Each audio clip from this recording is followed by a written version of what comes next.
Mallory was lounging beneath the shadow of a huge parasol. The drained pool was already sprouting lemon trees, seeded by the previous bored owners of the rundown villa.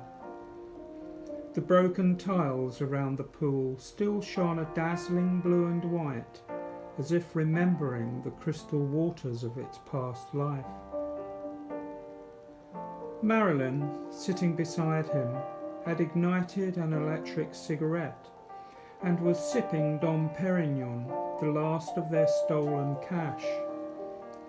She looked perfect, as though sculpted by some nouveau Michelangelo, although the flickering light through the shadows of the palms filtered the pinks and blues more like an Andy Warhol print, but a work of art nonetheless. "I want to find Norma Jeane again," she sighed, lifting her sunglasses and peering straight into his eyes, her gaze reaching deep inside his core. She had asked this of him many times, but his answer was always the same. "Norma Jeane has gone," he would reply. "She's still part of you, but you can never be her again. We change, we grow, we look back at the memories, but we can never swim in that pool again. The waters will never caress our skin with its touch in the same way.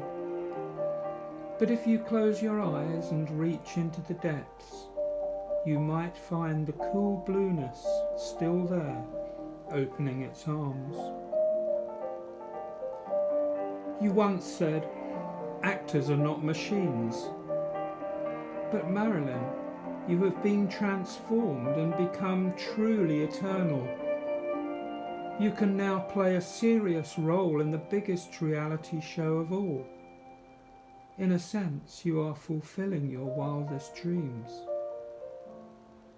Marilyn lay back in her deck chair, scanning the horizon, but the tropical foliage only reminded her of the Hollywood Hills and the California celebs, all now reclaimed by the encroaching desert sands.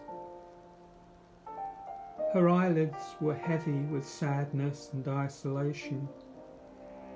The joy she had given to others somehow draining her soul, until only broken pieces of glamour and fame were left to burn beneath the searing heat of an unforgiving sun.